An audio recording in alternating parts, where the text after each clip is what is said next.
სახელითა მამისათა და ძისათა და სულისა წმინდისათა. ბიბლია ყოველ დღე. მეგობრებო, დღეს ჩვენ ვისაუბრებთ წმინდა ანდრიაზე. დღეს ვიხსენებთ წმინდა ანდრია პირველწოდებულს, იესო ქრისტეს პირველ მოწაფეს, რომელმაც ღვთის სიტყვა საქართველოშიც ითადა და ჩვენს მიწათმოქმედის მადლი მოუტანა. წმინდა ანდრიას პეტრე მოციქულის ძმას უფალმა იესო ქრისტემ პირველს მოუწოდა, ამიტომ მას ეწოდა პირველწოდებული. წმინდა ანდრიამ სიყრმიდანვე შეიყვარა უფალი და როცა ისრაელში უხილივით გაისმა წმინდა იოანე ნათლისმცემლის ხმა, ნეტარი მოციქული მისი უახლოესი მოწაფე გახდა. მაცხოვრის გამოჩენისას წმინდა იოანემ ანდრიას და იოანე ღვთისმეტყველს მიმართა. აჰა, ტარიგი ღმრთისაი. ამ სიტყვებზე ორივენი თან გაყვნენ იესოს. შემდეგ კი ანდრია ძმასთან პეტრესთან მივიდა. მესიის პოვნა ახარა, ისიც იესოსთან მიიყვანა და მას დაუმოწაფა. ქრისტეს დამოწაფებული ძმები კვლავ ჩვეულ საქმიანობას განაგრძობდნენ და თევზაობით ირჩენდნენ თავს. ერთხელ გალილეის ზღვის ნაპირას მიმავალმა მაცხოვარმა მოუწოდა მას, მოვედით და შემომიდექით, მე და გყვნე თქვენ მესათხევლე კაცთა. რის შემდეგადაც მეგობრებო ისინი განუყრელად თან ახლდნენ ძეხვთისას და მისი სასწაულების სიკვდილისა და მკვდრეთით აღდგომის მოწმეებიც გახდნენ. მაცხოვრის ამაღლების შემდეგ რაჟამს წილ იგდეს მოციქულთა საქადაგებლად ღვთისმშობელს ივერიის მოქცევა ხვდა წილად. მაგრამ რადგან მისი მიცვალების ჟამი მოახლოებული იყო, ძეხვთისა მუბრძანა.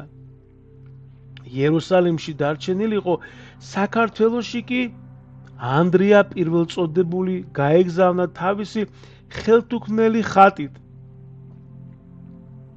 ყოვლადწმინდა ქალწულმა მოუწოდა წმინდას და ღვთის ნება აუწყა. შემდეგ ფიცარი მოითხოვა, დაიბანა პირი და დაიდვა პირსა ზედა თვისა.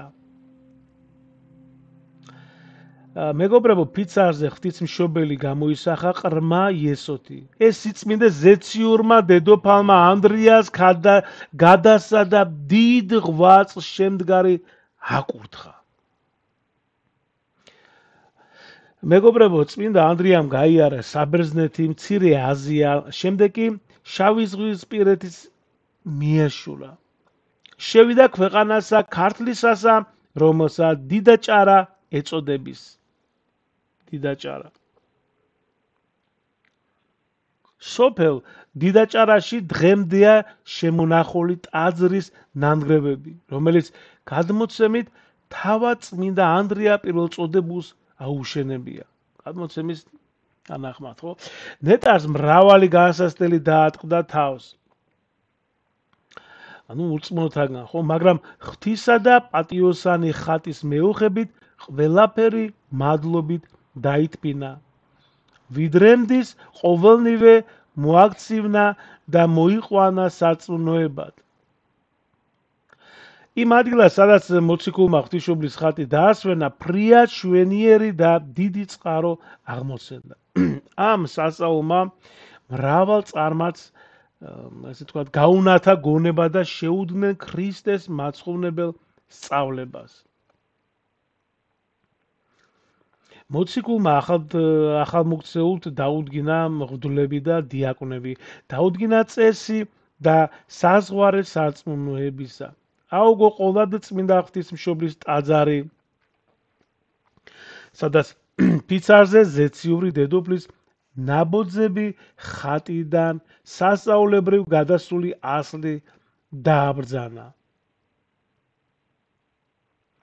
ამის შემდეგ უფლის რჩეულმა გადაიარა ფერსათის მთა და აქ ჯვარი აღმართა. მეგობრებო, სწორედ ამის გამო ეწოდა ამ ესე იგი მთას რკინის ჯვარი, რკინის ჯვარი. მოციქულის შემდეგ სოფელ აწყურში მივიდა, რომელიც ადრე სოსანგეთად იწოდებოდა, სოსანგეთა. ამ დროს ამ მხარის გამგებელი იყო ქვრივი სამძივარი, რომელსაც ერთადერთი ვაჟი ყავდა. სწორედ ამ დროს მას შვილი მოხვდომოდა. ქვრივს შეატყობინეს, რომ იქ იყო ერთი ადამიანი, რომელიც უცნობ ღმერთზე ლოცულობდა. ამ ცნობა მას გულში იმედი ჩაუსახა და მოციქული თავისთან იხმო. წმინდა ანდრიამ ქვრივი დედაკაცის ერთადერთი ძე მკვდრეთით აღადგინა. გახარებულმა ქალმა მადლობით ირწმუნა უფალი იესო ქრისტე. თავის შვილთან ერთად მოინათლა და სამცხის მთავრებს წერილი მისწერა ამ ამბავს ატყობინებდა და ყველას თავისთან იხმობდა. ვითარცა ესმა მესხთა ამბავი, ესე საკვირველი მსწრაფ შეკრბეს ყოვლით კერძო და იქმნა სიმრავლე ირისა ფრიადი. მოვიდნენ საკერპოს მსახურნიც.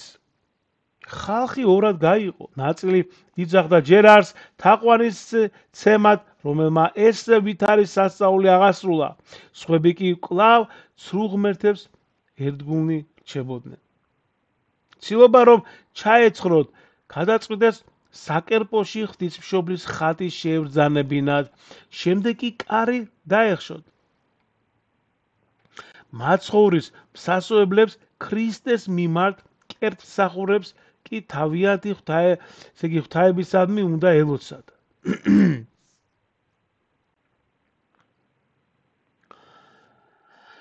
დახშულ ტაძართან მცველები დააყენეს.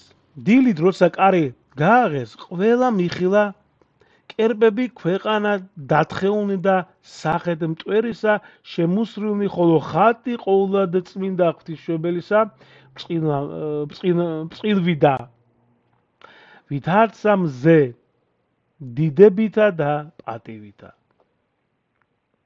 წმინდა ანდრიამ აწყურში მოაწყო ეკლესია და მცირე ეკვდერში ღვთისმშობლის ხელთუქმნელი ხატი დაასვენა. შემდეგ კი ახალმოქცეულ სამწყსოს განეშორა და გზა განაგზო, იყო კლარჯეთში, ასევე არტანკოლაში, პართეთში, სომხეთში და ესე იგი შემდეგ კი იერუსალიმში წავიდა.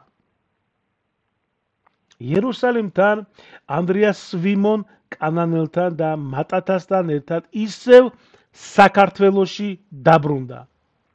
ისინი ქართლში შევიდნენ, განამტკიცეს ქრისტიანობა და დააყვნენ დასავლეთით, განვლეს ტაოს კერძო ქვეყანა ვიდრე ჭოროხამდე, იყვნენ სამეგრელოსა და სვანეთში. სვიმონი და ანდრია აფხაზეთში წავიდნენ, ხოლო დიდი ანდრია სვიმონითურთ შევიდეს ქვეყანასა აფხაზეთისასა და უკადაგეს სიტყვა იგი ღუთის მეცნიერებისა და მრავალთა სიხარულით შეიწყნარეს ქადაგება იგი და მუნ დაუტევა.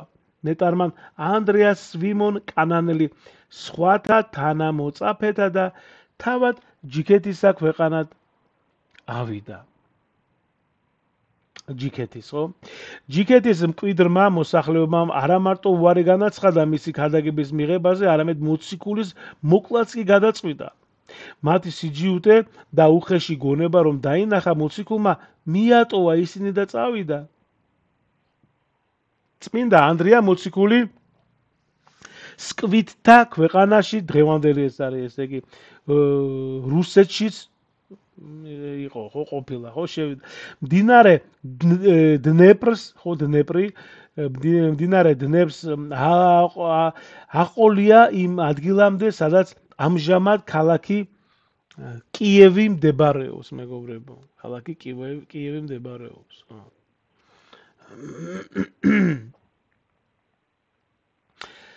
მეგობრებო, უკანასკნელი ქალაქი, სადაც მოციქულმა იქადაგა, ანუ ეს პატრა, ანუ საბერძნეთი იყო წმინდანის ლოცვით ამ ქალაქში უამრავი ადამიანი მოექცა ქრისტეს ჯულზე, მაგრამ ქალაქის თავი ეგაეტი კვლავ ერთგული რჩებოდა ცრუ ღვთაებისა.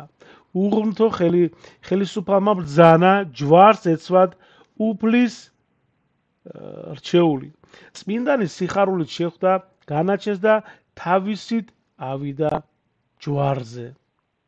ტანჯვა რომ გაეხალწლებინა ეგაეტმა ბრძანა ძელზე კი არ მიელურსმნათ, არამედ დაეკიდათ ნეტარი. წმინდა მოციქული 2 დღე ქადაგებდა ირგვლივ შეკრებილთა წინაშე. ბოლოს წმინდანის მადლმოსილის სიტყვებით შეძრულმა ხალხმა მოითხოვა ჯვრიდან ჩამოეხსნათ იგი.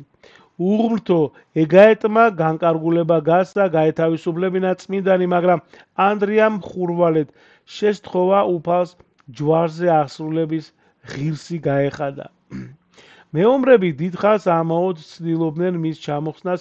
წმინდანმა აღიხილნა თვალნი ზეცა და მადლობა შესწირა უფალს და აკურთხნა მორწმუნენი იგი ჯვარსა დამოკიდებულმა. და ასე, ესე იგი, ღვთისადმი მადლობით აღესრულა წმინდანი. ქალაქის მმართველიც ცოლმა მოციქულის ცხედარი ჯვრიდან ჩამოხსნა და პატივით მიაბარა მიწას. რამდენიმე საუკუნის შემდეგ კონსტანტინე დიდი ზეობისას წმინდა მოციქულის უხსნელი ნაწილები პატივით დაასვენეს კონსტანტინეპოლში და წმინდა მოციქულთა ტაძარში დააბრძანეს ლუკა მახარებლისა და ტიმოთე მოციქულის ნაწილთა გვერდით. მეგობრებო, ხშირად ჩვენი ისტორიის, ესე იგი, აბედითობით მის გამო რომ ჩვენი ეკლესიის სამოციქულო ესე იგი წარმომავლობა ეჭკვეში დგებოდა, ამის დასტურია წმინდა გიორგი მთაწმინდელის ცხოვრებაში აღწერილი ერთ-ერთი ეპიზოდი, სადაც წმინდა გიორგი ანტიოქიის პატრიარქის წინაშე შემდეგი სიტყვებით იცავდა საქართველოს ეკლესიის თვითმყოფადობას. და ნახეთ, წმინდაო მეუფეო, შენ იტყვი თავისი მის მოციქულთაისა პეტრეს საყდარზე ვზიო.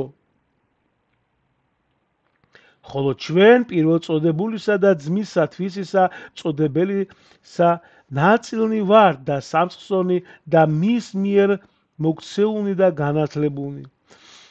და ერთი წმინდათა 12-თა მოციქულთაგანი სვიმეონს ვიტყვი კანანელსა ქვეყანასა ჩვენს და დამარხულ არს აფხაზეთს.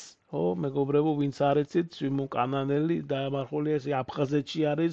წარმოიდგინეთ, ახლა წმინდეა, ხო, თვით წარმოიდგინეთ ის ვის უფალს ეხებოდა, ხო, ერთად ტრაპეზობდნენ, ერთად, ესე იგი, იყვნენ სულ ის, ესე იგი, არის ჩვენთან საქართველოში, აფხაზეთში დამარხული, ხო?